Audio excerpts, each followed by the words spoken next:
नमस्कार, सत श्री अकाल, आदाब, खमागणी वणक्कम एंड हेलो। मेरा नाम है शिविका और आज के इस वीडियो में हम सीबीएसई क्लास 10 साइंस के chapter number 2 acid basis and salt की जो एक्सरसाइज क्वेश्चन है उसके 5th नंबर के क्वेश्चन को सॉल्व करेंगे। तो आइए शुरू करते हैं।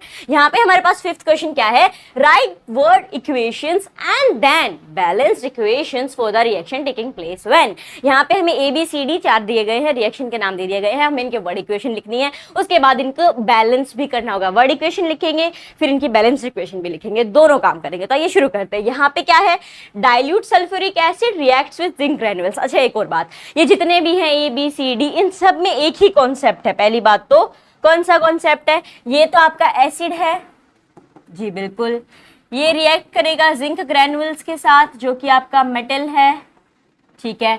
तो हमें क्या मिलेगा जब एसिड मेटल के साथ रिएक्ट करता है, तो हमें क्या क्या मिलता है। ये एक्सप्लेनेशन वीडियो जो था एसिड बेसिस एंड सोल्ट वाले चैप्टर का, उसमें मैंने आपको अच्छे से बताया था। अगर आपने वो वीडियो नहीं देखा है तो डिस्क्रिप्शन में उसको लिंक दिया गया है, वहां से आप उस वीडियो को देख सकते हो। तो यहाँ पे देखो, एसिड जब मेटल के साथ रिएक्ट करेगा तो हमें मिलेगा एक तो नमक, सोल्ट मिलेगा, ठीक है, और उसके साथ मिलेगी एक गैस जिसका नाम है हाइड्रोजन। कौन सी गैस मिलेगी, हाइड्रोजन गैस मिलेगी। इज इट क्लियर, क्या इतनी चीजें साफ हैं। अब आगे देखो, अब हमें क्या करना है, हमें इसे पहले वर्ड इक्वेशन में लिखना है। चलो लिखते हैं।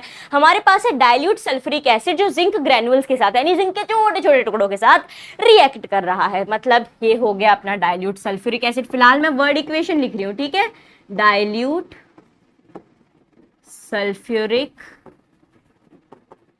एसिड रिएक्ट कर रहा है, सो प्लस जिंक के साथ, तो यहां हम लिख देंगे जिंक। तो हमें क्या मिलेगा जब हमारा जो ये है, इसको थोड़ा मैं इधर कर देती हूँ ताकि यहाँ पे हमारे पास स्पेस आ जाए।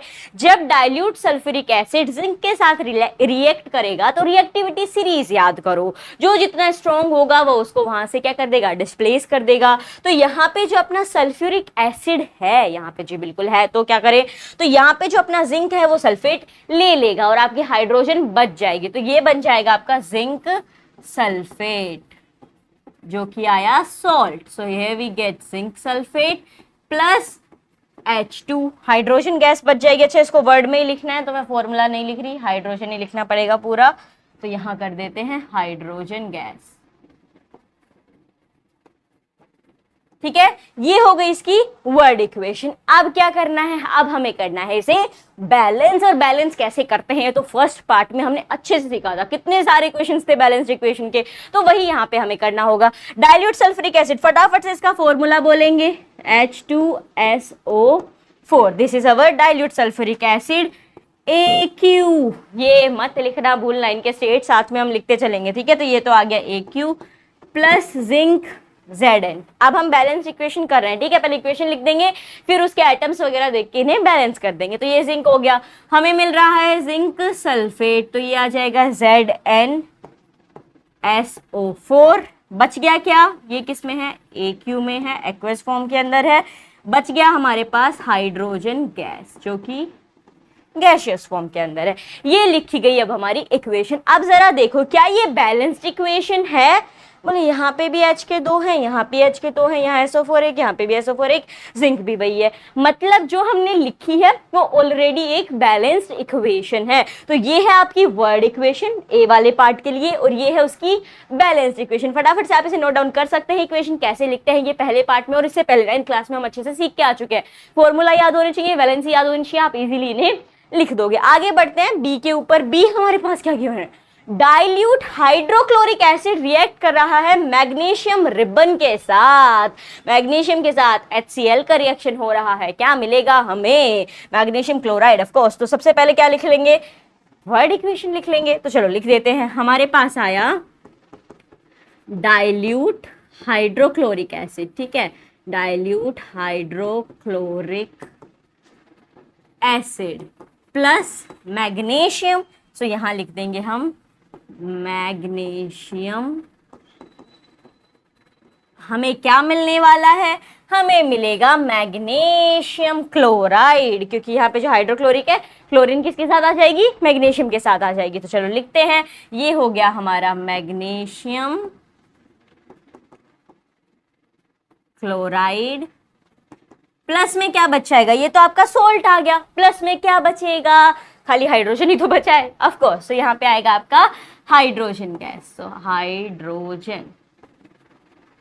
चलो आगे देखते हैं, इसको मैं थोड़ा और इधर शिफ्ट कर देती हूँ ताकि हाइड्रोजन क्लियर हो। ओके, सो ये तो बन गई अपनी वर्ड इक्वेशन। अब क्या बनानी है, अब बनानी है हमें केमिकल इक्वेशन, मतलब फिर उसे बैलेंस भी करना होगा। तो चलो बनाते हैं। हाइड्रोक्लोरिक एसिड क्या आएगा, HCl of course, so let's write it. ये आ गया हमारा HCl, किसके साथ रिएक्ट कर रहा है, मैग्नीशियम के साथ, दैट इज Mg, तो ये आ गया आपका Mg। अब सीधा आ जाओ, मैग्नीशियम क्लोराइड। अच्छा, मैग्नीशियम के कितने एटम्स होते हैं, जल्दी बताइए, मैग्नीशियम के कितने एटम्स होते हैं। Mg का होता है आपका प्लस का 2, क्लोरीन का होता है माइनस का 1। ठीक है, अब कैसे लिखते हैं हम, जब भी लिखते हैं तो ये हो जाएंगे क्रिस क्रॉस। तो मैग्नीशियम के पास 1 आ जाएगा, क्लोरीन के पास प्लस का 2 आ जाएगा, तो ये आपका लिखा जाएगा MgCl2। प्लस में क्या बच गया, प्लस में बच गया आपके पास सिर्फ और सिर्फ H2, हाइड्रोजन गैस। इसको हटा दूं मैं यहाँ से। आई होप आपको एटम्स याद होंगे, सबकी वैलेंसीज याद होंगी कि किसके कितने एटम्स हैं। तो ये हो गया आपका MgCl2 प्लस में H2, इसके आगे गैशियस भी लिख देते हैं।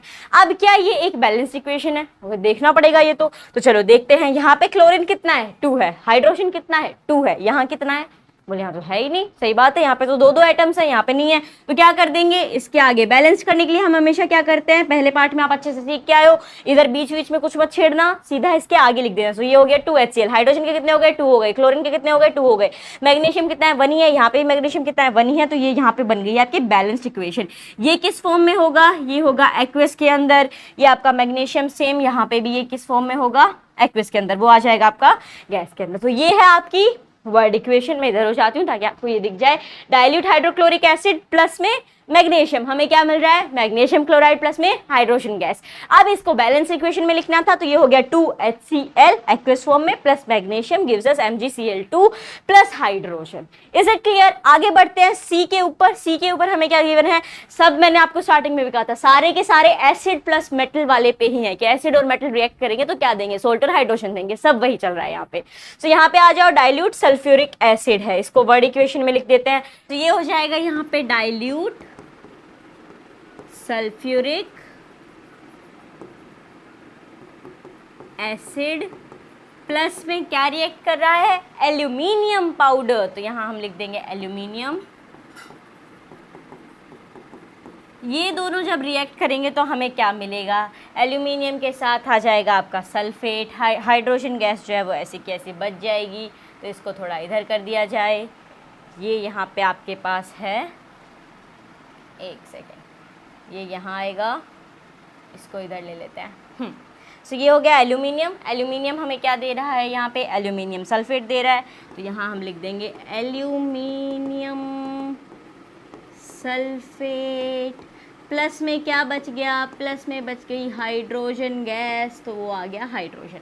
ये तो बन गई अपनी वर्ड इक्वेशन। अब करते हैं बैलेंस्ड इक्वेशन के ऊपर। तो ये आ जाएगा balanced equation, sulphuric acid H2SO4, तो यहाँ लिख दो, ये हो गया आपका H2SO4 प्लस में एल्यूमिनियम। एल्यूमिनियम के लिए क्या लिखेंगे हम, प्लस Al।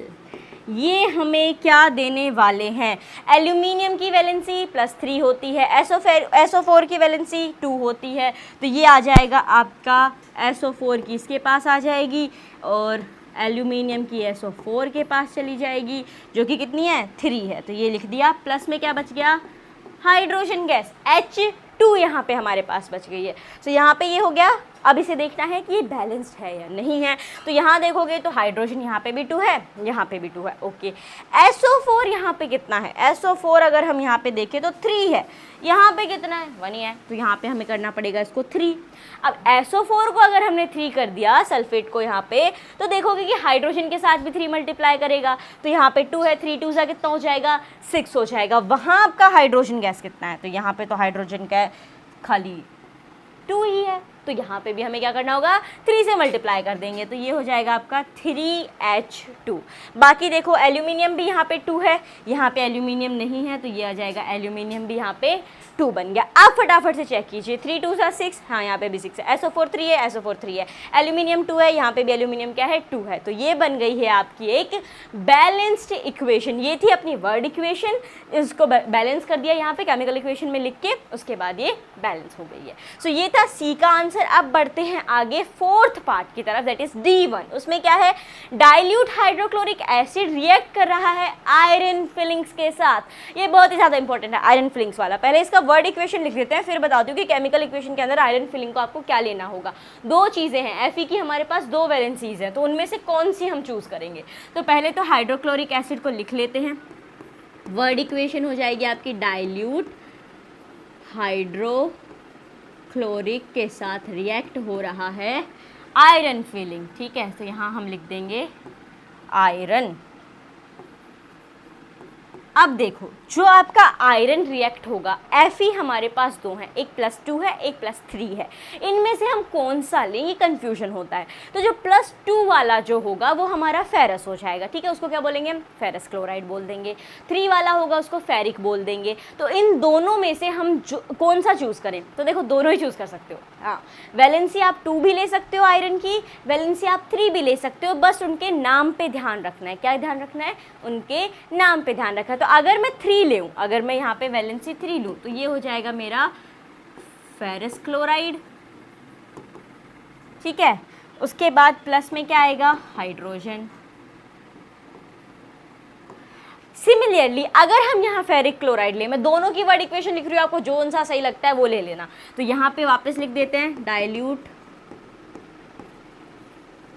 हाइड्रोक्लोरिक